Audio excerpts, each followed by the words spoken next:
If you're tired of the standard business and marketing fundamentals, frameworks, and funnels, you need a little mischief.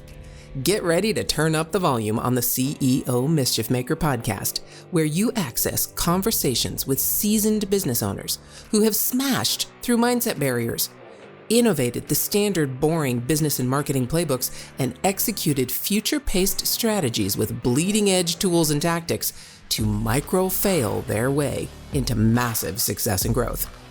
We are Mindset Impact Strategic Catalysts helping innovative entrepreneurs focus.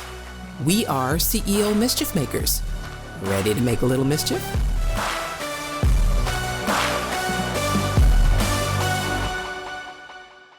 Welcome back to the conversation. It's Friday, my favorite day. I love all the other days as well. I love what we're doing, but today it's like, all right, we could talk all esoteric and, out there in la la land all we want. This is now rubber meets the road. What do we do? And welcome back to the conversation, my dear friend, Peter Lisoskie. Pete, how you doing? I'm ready. I'm ready to hit the road with rubber. How about that? I gotta say, whatever you said. I know. I got a Tesla, and that puppy, cool. That rubber hits the road very differently than any other car They I've have driven. that. So, what do they call it? Something, the acceleration experience. There's a term for it, isn't there? Like when you get sunk into your back seat. You do. And I've only had one person, my father, when I took him on a ride and I punched it, he didn't say a word. He didn't have a reaction. He didn't do anything. And he's still not talking to you. I had to look over. I'm like, are you alive? Are you okay? Do I need to pinch you? Did I give you a heart attack? Yeah, exactly. Because it's exactly that. Everybody like, whoa. All right. Enough about Tesla.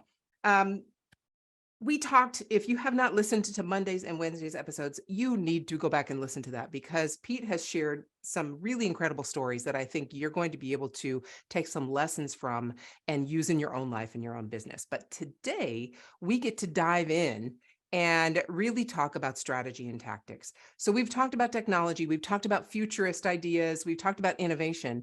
So Pete, how do we use what's today? How do we understand technology today and prepare ourselves to use it and also be prepared for the future? Yeah.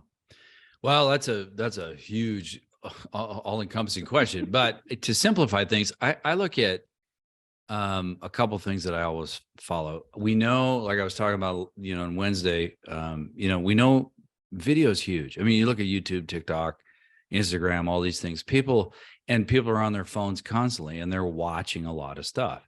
Then you got all the other sector that, like podcasts, audiobooks, and all that kind of stuff. People are listening to a lot of stuff, right? So you have to, using stuff today. And then now we are starting to get like some infancy in artificial intelligence, right? So my job is I'm always looking at, okay, so what is here that maybe has already emerged that really needs to have now a next generation hit on it? Or what is emerging that it's coming up the technology adoption curve enough where it's like, okay, now's the time to develop, right? And so that's why I mentioned video and audio and artificial intelligence as part of like, here's some tools. But I will say this, Mary. One thing I did, even though I know, we're not talking about Steve Jobs or Elon Musk, but one thing that Steve Jobs did say that did stick with me when I was a younger engineer is he said, customers don't always know what they want, but they sure know what they don't want. And that is 100% true. And what that means is they will tell you where there's problems that need to be solved if you listen and you take your blinders off. If you're a true innovator, you're a listener, right? So I'm always listening and I'm always looking on different forums and, seeing what people are saying, because a lot of that stuff, complaints that come up. I mean, you've been in the beta test now. We're getting stuff that people come to me and I go, wow, I never thought about using it that way.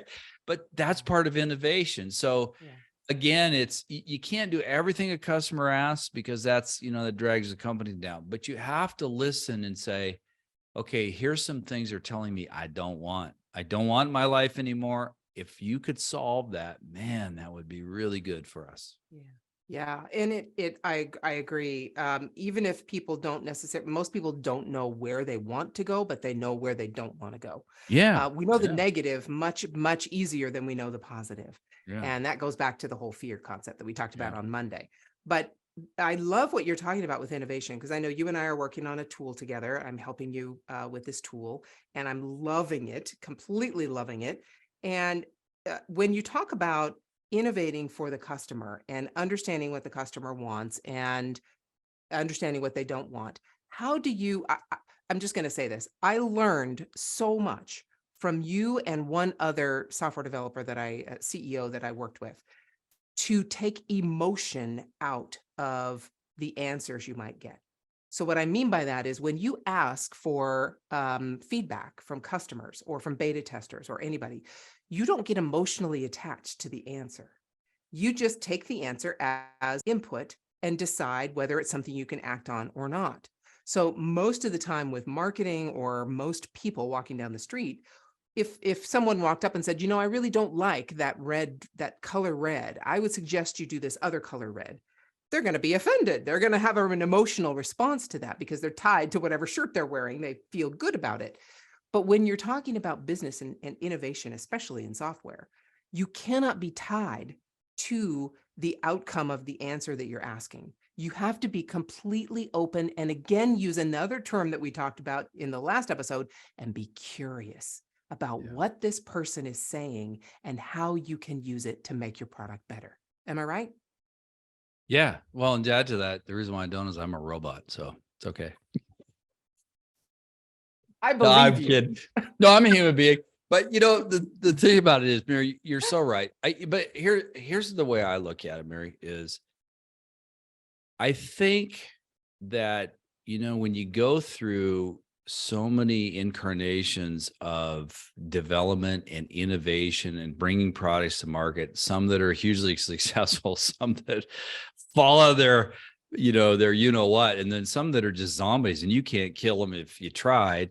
If you go through all of those kinds of things, it's like, I don't know, maybe it gives you a thicker skin or what, but I think if you combine that with, for me, it's the passion of curiosity and clarity, because I can have, you can say something that most people maybe would perceive as attacking, and I'm listening for, okay, but I'm also in the back of my mind going, it's like this third party, out of body experience, right? You're having the third party perspective going, well, why is she saying it that way? And why is she getting so wound up about this? It's so that's the way I look at things. I don't take it personally, because heaven knows I've had many, many people in my face screaming at me, not you, but over the years. But, it's just I step back and go, okay, so first of all, we're not going to respond to this today. Secondly, I got to think about what they said, because there may be something there, right? It's always, there was somebody that told me this a long time ago. I think that's a really good saying. It's like, if one person calls you an ass, you can disregard it. But if several people do, you better saddle up, right? So it's kind of like, That's right. It's one of those things where, you got to kind of listen to people. And I found what's fascinating is maybe the approach a person takes isn't always right, but the underlying message there is always fascinating to me. Like, and that's why, like, I'm always asking questions like, well, okay, but why did you say that? Right. You talk about, I don't know if you know about, well, there's, Peter Drucker and all of the stuff with the quality principles. Toyota came out with the 5 whys, right? If you go 5 whys, eventually you get to the solution to the problem, right? So it's good to ask why and be curious. It's like, well, why did you say that? Why do you think that? Because that lets the person know that, look, you're not going to come back and react and attack, right? I'm not about reaction. I'm about, I think the 7 Habits of Highly Effective People, that's a great book about, think about, how do you create this win-win situation? And don't be reactive, be proactive. Like, well, what do we do here, right? One of my most favorite quotes, Mary, is from Viktor Frankl. Viktor Frankl, and I don't remember the exact, but I'll paraphrase it. And that is, there is a space between stimulus and response. And in that space is choice. And with that choice is where all your power and success comes from. And man, oh man, is that true? And I carry that with me every single day of my life, because when you get that stimulus, you got to kind of sit back and go, okay, let's have a little space here for response, right? In that regard. Oh my gosh, yes. And clarity and curiosity and choice. If you want to look at those three things, that I think when you're talking about implementing something, which is what we're talking about today, strategy and tactics is really implementation. How am I going to formulate a plan of attack, an action, whatever it is you're talking about? How am I going to formulate that? That's the strategy. And then how am I going to actually implement it? That's the tactics. And when you talk about clarity and curiosity and then choice, we live in this world of technology changing so fast that our curiosity happens fast. We are curious about something. We're going to dive in and we're going to learn something about it. But our action really should have that pause and have that choice, because we don't know if that's where we need to go. We don't know if that's going to benefit us to spend the time and the energy to explore it further. That's all we have on this earth is time. And it's very limited. No matter how much you think you don't have enough. So take that time and really decide, is this a good use of my time? Is this a good use of my brain power? Because when you have a limited amount of that, is this a good use of my attention? And here we go back to the little red dot again. Is it really a good use of my attention to respond to that thing? Yeah. Most But of that's the time, choice, right? no. Like you're talking That's about. right. You're talking about choice of like, I choose not to have any of that stuff on. I'm just going to focus. I mean, here's the thing. If you want to look, the way I look at it is this, Mary. If you want to get down to brass tacks or rubber hits the road, go to Chat GPT, go to Chat Sonic, write in, what is my strategy for this? And it will give you something. Now, then you have to apply human experience, knowledge, all the background that you have. Because if somebody's just going to rely on artificial intelligence to tell them what to do, I think you're in for a very sorry existence, even when artificial intelligence gets better. But that's why I said, you and I have talked about this many, many times, is, I always look, because I do a lot of running, right? And one of the questions, it's like, I always ask, what else is possible? Because that's a really good question. If you want to have a tactical question for innovation, like what else is possible? And that's a good way when you're having a heated conversation. It's like, well, what else is possible? Because that defeats all of the anger. But the other thing is, one thing I always have been fascinated by is like innovation. Where does innovation come from? Well, I've done a lot of thinking about that, a lot of research. Innovation comes from your knowledge and experience and all the things you draw upon, right, to innovate. And I have many, many stories. We can go on for hours about all that, as everybody does. I'm not special to anybody else. But the one thing I have not figured out is, where does inspiration come from? And if someone knows the answer to that and can share that with me, please let me know. You can go ahead and email me. But the thing is, there's a big difference between innovation and inspiration. It's like when I'm running, sometimes it's like all of a sudden, it's like something happens and it's like, aha, that's exactly what we need to go do. Yes. And to me, that's not innovation, that's inspiration, because innovation is that clarity, that choice, that, that it's a framework of how you think through things and apply your experience to it. Inspiration, I don't know where that comes from, Mary. So but we have. So I've got a book for you. I'll answer that question right now. It's an amazing book, and it's called Big Magic. Big Magic. Okay, I'll have to get that one on Audible. Big Magic, and it talks exactly about it. It says exactly that, and the inspiration that you're talking about, I agree 100%. It will strike, and if we choose not to act, probably it's going to strike somewhere else. Yeah. Well, and not only that, but that inspiration, Mary, when it strikes, it's as we get older, we start going, hey, I probably should listen to my gut more and quit analyzing crap. Yep. Because when you get that inspiration, if it feels right in your gut, your intuition, you better do something about it. Yeah, I agree 100%. So, all right, we've worked together for a number of years, and I know your process is very regimented. I love working with your team. In terms of implementation of software, And everything that we've talked about, someone who's listening and their brain is just reeling from all the information we've shared, that you've shared, your stories, and the human connection that you're really trying to help people have in this world, because that's really what it comes down to, that human connection. We're using technology to create human or deepen human connections. Is there any last piece of advice you would give someone listening who's like, all right, yeah, I'm ready to go. How do I decide on the software? How do I decide if it's a human connection or not, or the dopamine hit or the red dot or I'm like, what do I do? Is there any last piece of advice you'd give that person who's listening? Well, the only other thing I can offer is this, and I coach baseball. I played baseball and I coached baseball for over 20 years. And I used to teach the boys about the 10,000 hour rule. And some people know about that, right?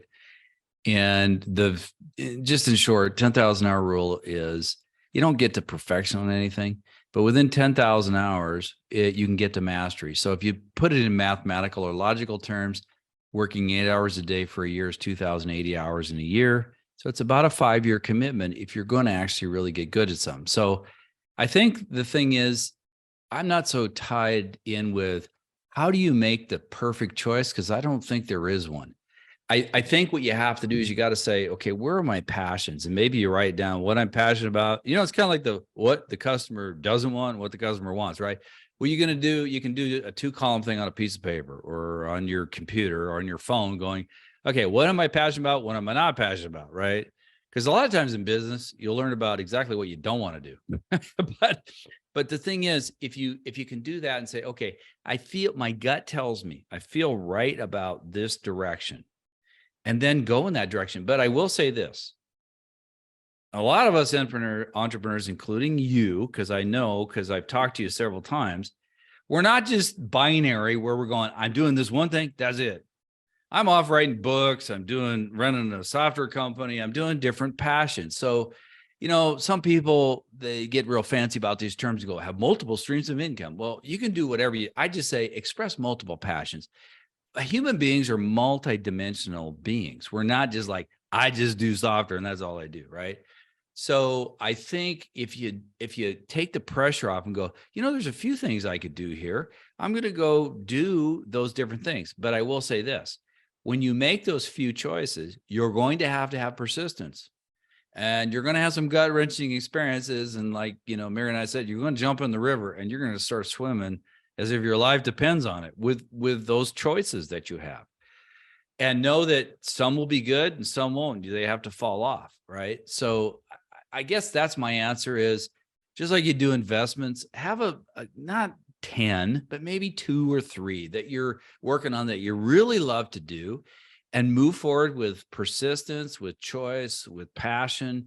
And eventually, to me, it's always worked out like usually one, like the cream rises to the top, one will go, yep, that's the one that connects and I'm going to run with that thing, right? Okay, hold on. If your mindset was shifted, you were inspired to innovate, and you were spurred into action, don't just move on with your day. Focus, my friend, and take a few minutes to visit CEOmischiefmaker.com to learn more about the value that was shared with you today. Please act now and create some CEO mischief of your own.